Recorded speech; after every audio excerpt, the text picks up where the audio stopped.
and welcome to financialexpress.com. I'm Sushmita Pandey. The prevalence of non-communicable diseases is rising alarmingly across the world.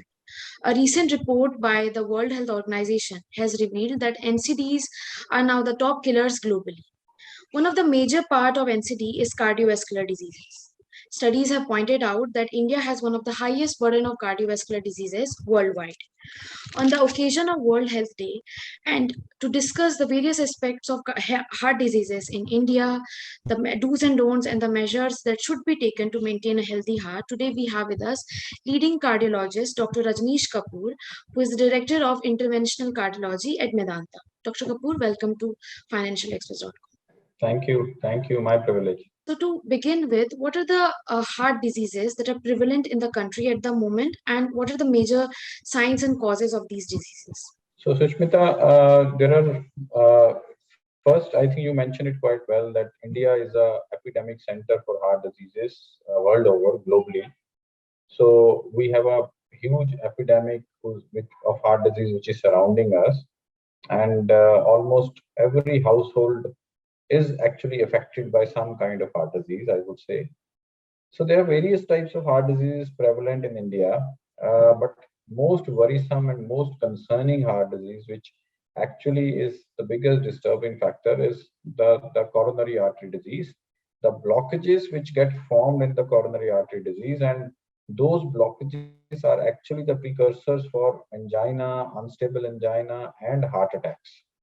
So that is the most disturbing factor. And now the further concern is that these coronary artery disease patients, they are not limited to a certain age group. 20 years back, the age group affected by these coronary artery disease was more than 50 years or more than 60 years of age patients. But now we are seeing lot many younger patients who are actually afflicted with coronary artery disease. So this is one. This is one aspect, that coronary artery disease is on the rampant rise. It's very high numbers are being affected. Other than that, there are many other diseases like high blood pressure, hypertension. So hypertension is also leading to certain changes in the heart architecture with a due course over a long term. So hypertension is another disease which is leading to some heart changes. Cardiomyopathies. Cardiomyopathies are kind of idiopathic heart dysfunctions without any known cause. Usually these happen post viral infection, like COVID was such a big rampant problem in India. So post COVID, we actually had many patients who came with heart dysfunctions. Now these heart dysfunctions are not because of coronary artery blockages. These are muscular problems, heart muscle problems. So three spectrum I have talked about. One, a coronary artery disease. Second, a high blood pressure. And third, the idiopathic muscle disorders of heart, which are known as cardiomyopathies. And few more like arrhythmias, where the heart rhythm has gone berserk, has gone totally abnormal, and that is leading to rhythm problems, causing syncopes or loss of consciousness, requiring pacemakers or requiring some specialized procedures to correct it. As you mentioned that now young people are now getting more and more effective, and we have in the past few months there have been several cases that young people dying from heart attack. According to you, what are the possible causes? So this is very interesting, and I think we should talk this in more detail, because this is really a big problem happening in our society. We have witnessed so many young deaths happening in last 3 to 6 months. It's been a very sad news. Singer KK, we lost him. Raju Srivastava, recently we lost again because of heart attack. There are many Bollywood stars, Siddharth Shukla and many more. So this has been a very disturbing trend that more and more younger individuals are getting affected, are getting hit by big heart attacks, and the life is lost. The reason behind this is, I think today's young generation is highly ambitious. So being ambitious is not bad. I'm not saying don't be ambitious. But then you have to be organized ambitious. you should be ambitious to fix up your goals and then follow to achieve those goals. But then set a time frame also. Like you want to achieve some goal in 2 years, then plan over 2 years that this is how I'm going to traverse my passage towards my goal, and this is how I would do the hard work to achieve my goal. But the today's generation, they want to achieve that 2 year goal in 2 months. That is where the discrepancy is, and that leads to a lot of stress. So the stress levels in today's young generation is very, very high. It's because of job stresses, the achieving of target stress, and then comparison with peers. In India, there is again a very typical problem. We keep comparing ourselves with our surroundings or with peers. So that also gives you stress. So now in that stress, what happens? The lifestyle becomes bad.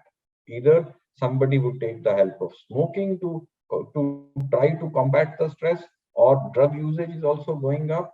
So all these things in totality, it's creating such a awkward milieu where the young generation is highly vulnerable for heart attacks. When do we know that it's time to see a doctor? How do we differentiate? Like, obviously doctors know much more than what, like, because there is a lot of self diagnosis, but still, how would personally, individually, a person can differentiate between a healthy heart and an unhealthy heart, and when they would know that now it's time to see a heart specialist or a doctor? I think this is very important question. In the present context, this is extremely important and sensitive question. So to differentiate that what is the real time, what is the appropriate time once one should start thinking of screening tests for the heart. So one, I will start with this. It has to be judged by a risk factor profile of that patient. Now suppose there is a 40-year-old guy who doesn't know about that when he should go ahead with the heart screening test or not. So he should analyze his risk factor profile. So we should all know, and it's my utmost duty to decipher those risk factors here on this platform. High blood pressure. If the patient is having high blood pressure, if the patient is having diabetes or not, if the patient is smoking, and then if the patient is having a strong family history of heart disease. So what is strong family history of heart disease? If in that family somebody in the previous generation, or uncles or aunts or parents, somebody in that family tree got a heart attack less than 50 years of age, that is considered as a very strong family history. Not only a heart attack, angioplasty or bypass less than 50 years of age, that is considered a very strong family history. So if that person falls into that risk factor profile and the risk factors are there, then that person should undergo screening tests annually beyond 40 years of age. Every year he should go to any nearby hospital and get himself screened for a heart disease risk analysis, which are very simple tests: fasting sugar, fasting lipid profile, and a stress echo. TMT and echocardiogram combined is known as stress echo. 3 tests, not a big deal. Now, if a person is not having these risk factors, then one can take it slightly more easy. They can start the annual checkups beyond 45 to 50 years of age. If there are no risk factors, even if there is one risk factor, even if the person is a smoker, they should undergo these tests. Now, your question was something else. Your question was, when should they know? So if they are having some discomfort, any atypical discomfort, but recurrent discomfort over last 10 days, they feel some discomfort or some heaviness over the chest, which goes to the left arm, or some acidity like symptoms which is recurrently happening, they should not ignore this, especially if they have risk factors for heart disease. They should not ignore this. This is where the real challenge remains, that if the persons, they start ignoring these symptoms and not getting themselves checked for heart, they may get into the trap of a sudden heart attack, and anything can happen. So it is very important that these symptoms, minor symptoms or atypical symptoms in a patient who has the risk factors should be picked up by that patient, and then he should get himself screened. So you just mentioned that smoking is a contributing factor, stress is a contributing factor, and there is an increase in our due to the pandemic probably that increase in sedentary lifestyle. Uh, is this the only causal factor for heart diseases, or there are other factors that often lead to heart diseases? No, no, I think this is, there are many factors. These are one of those factors. Smoking is definitely very ominous risk factor for heart disease. It raises the chances or vulnerability for heart disease multifold. So then similarly, sedentary lifestyle is also a risk factor for heart disease, but there are many other risk factors like diet. We have forgotten diet. Diet is very important, and a bad diet, uh, diet rich in trans fatty acids, a diet rich in saturated fatty acids, a very high carbohydrate diet is very unhealthy and a risk factor for heart disease. So over a time, if somebody is having erratic diet, junk food, and sedentary lifestyle, and on top of that, he's smoking too.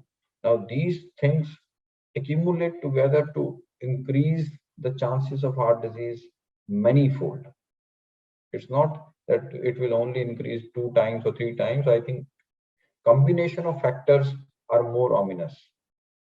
So that is where one should take care to control all these risk factors. So you must have read the recently NCD report of the WHO, and like in India in 2019, over 60 lakh people died due to NCD. With respect to cardiovascular diseases, as we discussed that it has a huge burden. What exactly is happening in our country at the moment that is leading to such high heart increase in cases of heart diseases? Because we also have a huge burden of diabetes also. So what is it just a lifestyle or diet? What more needs to be done to improve this situation? No, absolutely. So cardiovascular disease is the biggest cause of mortality in India, even more than accidental deaths, even more than cancer deaths. So it's a cardiovascular mortality is the biggest issue, and the numbers are at the top. So it is scary, and the way the cardiovascular disease has grown rampantly and exponentially, this is definitely very scary, and we should do all the measures to contain it. That's where we continue to create, try to create all the awareness by these lectures and these programs. Now you are asking why. So the reason, I think, we have already discussed. There are many reasons. Over the last 20 years, our diet habits have gone bad to us. We are much more dependent upon the fried food only, ready-made fried food, and these Swiggies and Zomatos have made it further tough, because even if you are thinking twice, once you order in 10 minutes, they deliver your order. So it can't go back. So and today's generation, all the boys and kids, and they are so big fans of such foods that in a week, I think twice or thrice at least they are having a food from outside. So that erratic, unhealthy food is a big problem. Then again, only 10% of the population are really engaged in some kind of exercise. 90% they are still sedentary. Sedentary lifestyle is another big factor, big triggering factor for heart disease. Then stress.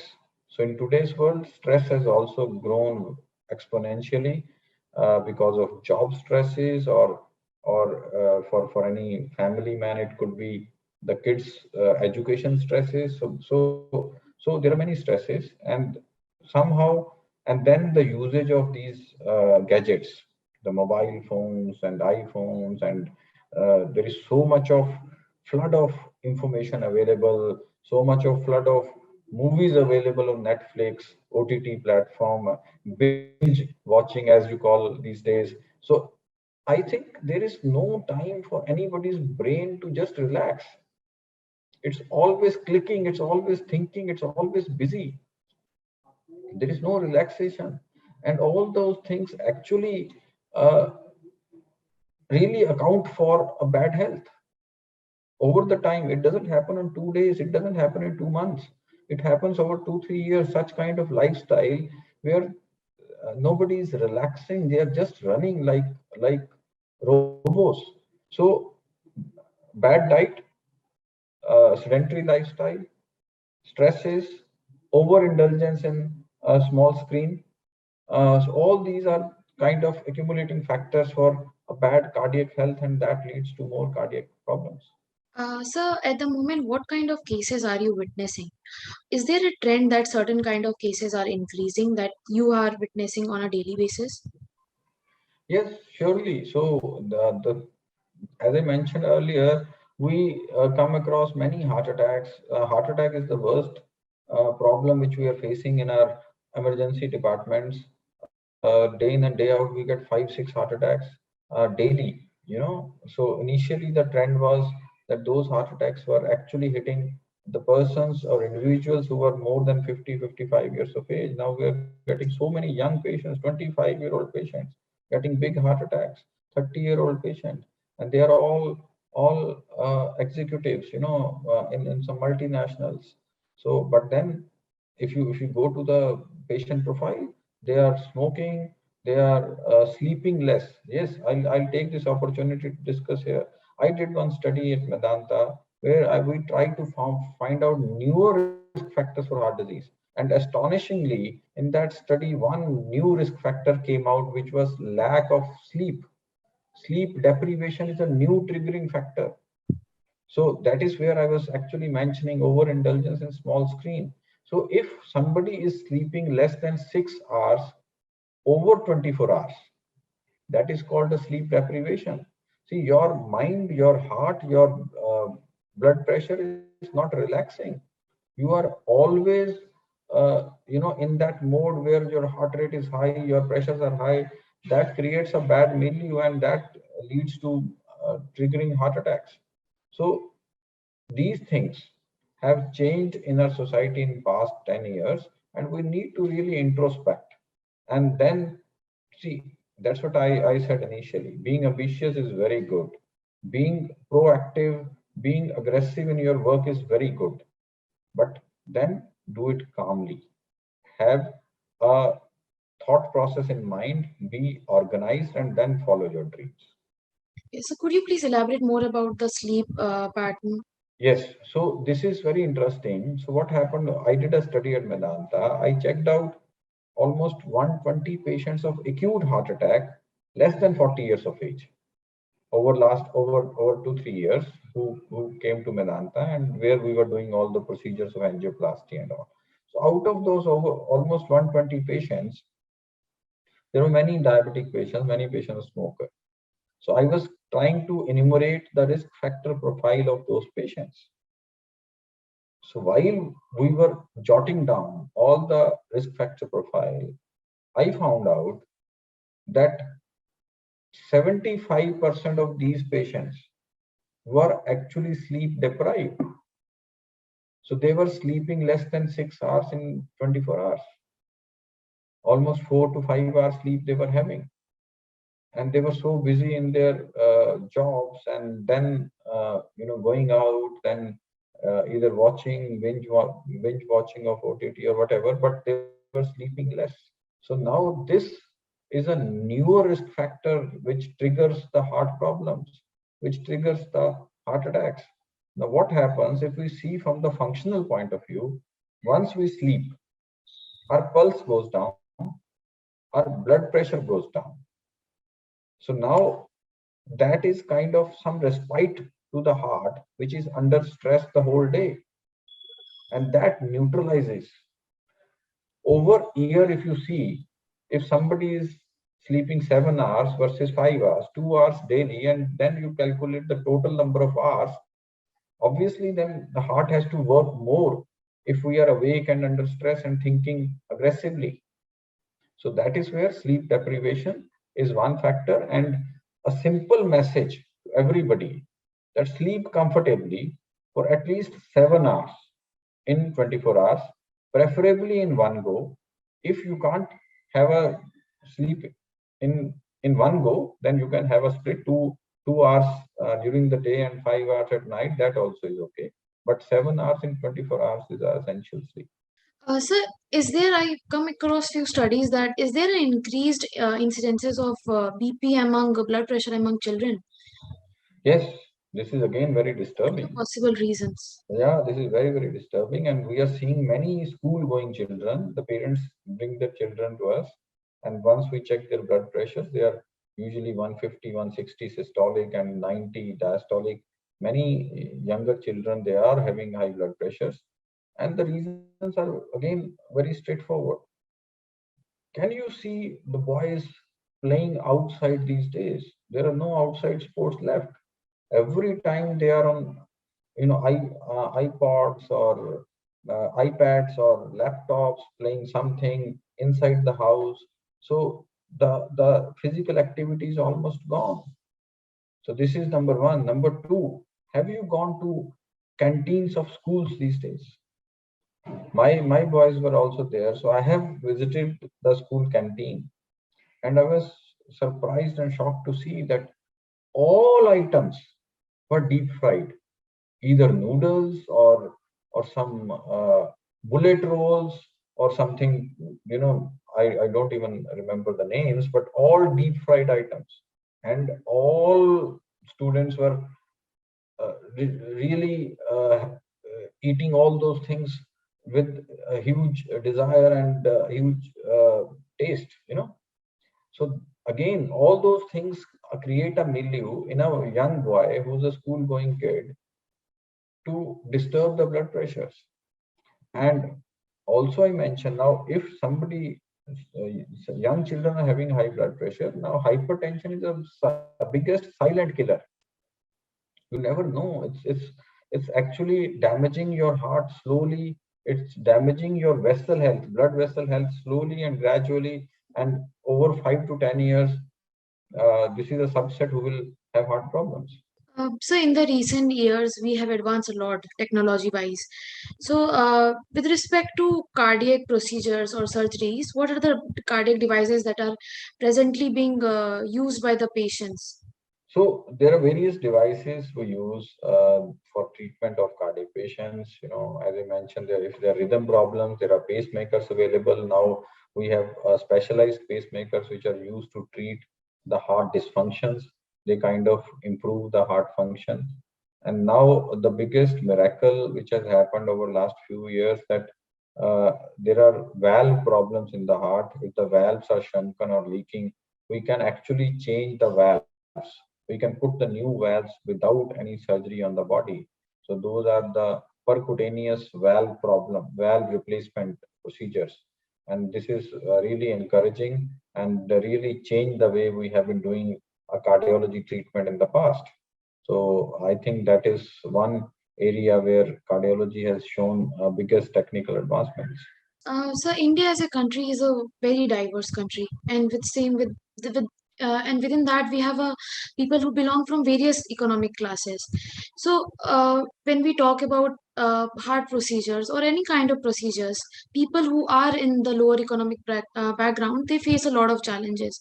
So how it can be overcome, like how all these advanced facilities be made available to all the economic sections of the country. Yeah, so that is one area where I feel a lot of work still needs to be done. We have all the infrastructure, we have all the skill and expertise to deal with all kinds of complex cardiac cases at par with the Western world, at par. We are doing all kinds of innovative procedures, all kinds of new procedures. But then irony in India is only 5% of the population can utilize these procedures because of the cost constraints.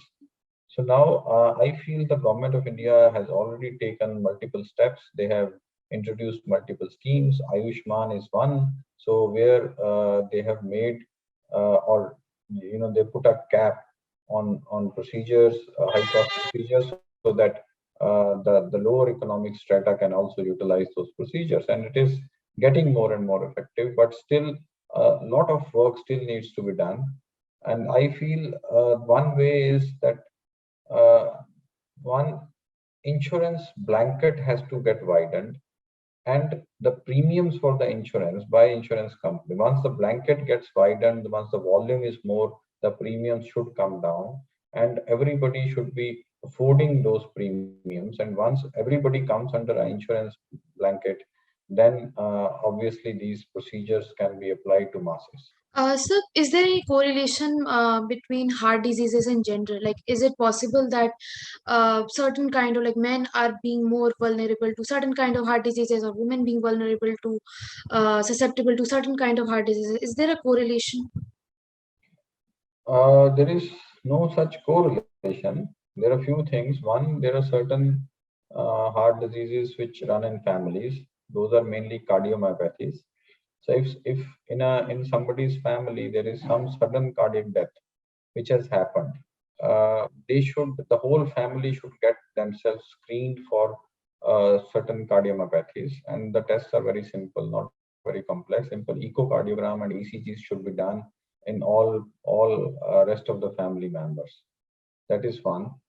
Second, in Indian male patients, they are highly vulnerable for coronary artery blockage because of their lifestyle. Now, cardiovascular disease, especially the blockage part, is a lifestyle disease. You know, so lifestyle, because of the bad lifestyle, we all are vulnerable in India. Males are more vulnerable, but then the myth is that females are less vulnerable. I think this is a myth. So because of this, see what happened if we go 2 decades back. The females were mainly homemakers, and they were kind of, not coming forward to tell their problems or discuss their problems.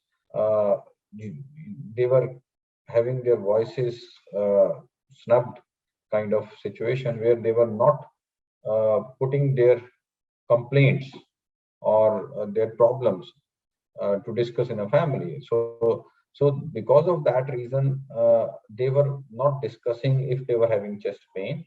So because of that, they were not getting diagnosed, and because of that, they were just uh, you know impacted with heart disease but not diagnosed.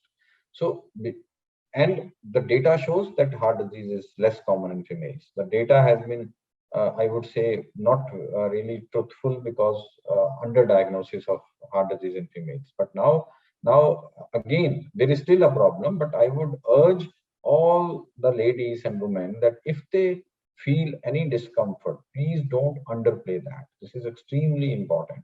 Please don't underplay that. Don't think that if I tell my family member, I'll be giving a burden to the family. And since I am a homemaker, what would happen? Who would cook the food, and how the kitchen would run? Please don't think that. First, the health is important. First, your health is important. Bring it up and get yourself screened. And this is a myth that women are less afflicted with heart disease. But yes, there is some scientific reason. But we see many women cardiac patients who land up with heart attacks, and they are not even ready to accept it. So, last question. Could you please suggest some do's and don'ts for our viewers to maintain a healthy heart? I think yes, the biggest tagline of this World Heart Day, or biggest motto of this World Heart Day, should be this: that how to make your heart healthy. The best possible means are exercise daily. So take out time. Whatever busy you are, whatever targets you have, health is most important. You can't achieve your targets with a bad heart health or bad body health. So make yourself healthy, and for that you have to uh, take out 45 minutes out of your daily schedule for exercise, jogging, brisk walking, or some cardiac activity you should daily do. Have a good diet. Erratic food eating habits to be restricted. No junk food eating, no deep fried things, and no mithai, and no pizzas and burgers. So these things have to be restricted, and no smoking. Smoking is really ominous, very bad, and other lifestyle, manage your stress well. So if you do these things, exercise more routinely, take care of your diet, manage your stress well, and no smoking, I think you push back the heart disease by 40 to 50%. Thank you. Anything else that you would like to add? Stay happy, keep smiling, and that also liberates lots of good hormones in the body. Do whatever you wish to do, follow your hobbies, and don't be in stress. Thank you so much, sir, for giving me your time. Thank you so much for joining us. Thank you.